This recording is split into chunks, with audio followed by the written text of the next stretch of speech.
Chers amis, chers fidèles, bonjour. Aujourd'hui, vendredi de la 31e semaine du temps ordinaire de l'Église, nous continuons notre méditation quotidienne avec les textes liturgiques du jour pour nous aider à grandir notre relation avec notre Seigneur, pour approfondir notre relation intime et personnelle avec lui. Que demande le peuple?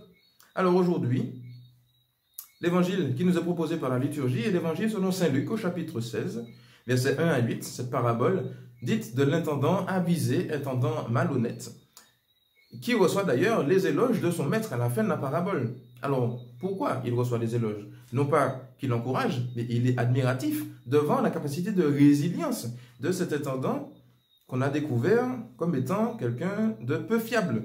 Mais oui, le maître a découvert le chat qui était dans le sac. Que voulez-vous? Eh bien, il va le mettre dehors. Mais l'intendant, voyant, comprenant qu'il va être mis dehors, il réfléchit, le gars. Il se dit, mais je ne peux pas. Il faut que je réfléchisse à un stratagème, à un subterfuge pour ne pas rester sur le carreau. Ce n'est pas possible. Alors, qu'est-ce que je fais?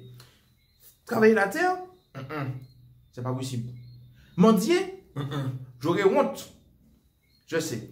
Je vais aller trouver un ami qui va m'aider d'ailleurs à truander l'autre, lui faire copain-copain avec lui, m'arranger avec lui, faire de façon à ce que l'autre me soit redevable, et du coup, je pourrai rebondir avec lui.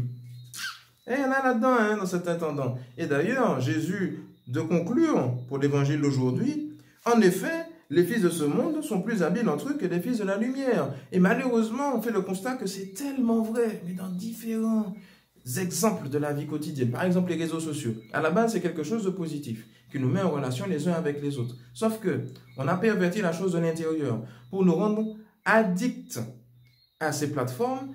Le phénomène de faire monter les différents posts, différentes images, vidéos, etc., qui étaient postés et qui nous gardent parfois des minutes et des minutes, des heures parfois, alors qu'on était censé aller dormir, ou qu'on était censé aller travailler, ou faire autre chose. Bref, ça nous tient prisonniers. Donc, il y a de l'habileté là-dedans, dans les fils de ce monde parfois. Et puis, du coup, voilà, une habileté aussi pour nous, de savoir utiliser ces réseaux. Parce que quand je les utilise mal, ça fait du mal. Quand je règle mes comptes, je fais des cancans sur les réseaux, ça fait du mal. Quand je lâche des notes vocales cinglantes, ça fait du mal. Quand j'envoie des images, des vidéos sales, ça me fait du mal, ça fait du mal à celui qui reçoit aussi. Vous voyez? Un autre exemple, les chants cantiques, enfin, dits cantiques de Noël, les nouveaux cantiques, qui ne sont plus vraiment des cantiques de Noël, qui sont plutôt des cantiques de carnaval qu'on chante à Noël, tellement le truc est devenu sale. Les chants du carnaval qu'on entend dans les vidéos, là aussi, alors, quand on entend la chose, on dit « Ouais, Seigneur, prends pitié, je fais des croix sur mes oreilles pour dire Seigneur, garde mes oreilles chastes parce que ce que j'entends, aïe, ouais, maman, Seigneur, prends pitié de moi. » Ou encore, plus grave dans notre monde, voilà, la laïcité, par exemple. Aujourd'hui, la laïcité, c'est compris comme étant quelque chose où on veut évacuer Dieu de la sphère publique. Alors que c'est pas ça du tout, la laïcité. La laïcité, c'est de faire la part des choses entre les réalités de l'État et les cultes. Sachant que les deux peuvent cohabiter. Voilà. Sauf qu'aujourd'hui, c'est mal compris et du coup, les fils de ce monde veulent non seulement nous faire entrer dans une mauvaise compréhension de la laïcité, et puis du coup, nous oppressent dans cette mauvaise compréhension. Du coup, nous, comment on réagit? Voilà.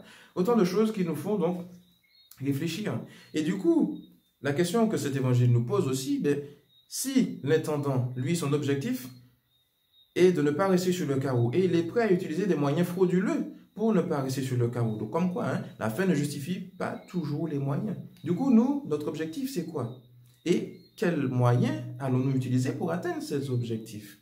L'objectif, c'est la vie éternelle, c'est le salut qui nous a été donné par le Christ. Et les moyens, c'est le double commandement de l'amour, aimer Dieu, aimer son prochain, et du coup, aider Jésus à faire connaître ce salut pour les autres, pour qu'eux aussi puissent utiliser les mêmes moyens d'aimer Dieu et le prochain pour parvenir au même objectif. Et du coup, Dieu veut utiliser nos talents. Beaucoup de talents se gaspillent dans notre église. Des talents de musique, d'organisation, de communication, de gestion des finances, ou je ne sais quoi encore comme d'autres talents qui sont là en sommeil qu'on n'utilise pas. Alors, comment ne pas saluer, par exemple, la réaction de nos évêques qui ont envoyé ce référé au Conseil d'État pour que nos messes puissent être déconfinées. Et d'autres vidéos qui circulent sur les réseaux ces temps-ci pour éveiller notre conscience. Parce que oui, nous sommes des fils de lumière, nous avons reçu l'Esprit Saint et nous avons des talents et Dieu nous attend pour développer notre habileté. Le monde est en train de nous transformer comme lui le veut, alors que le Christ, lui, nous invite à transformer le monde comme lui le veut.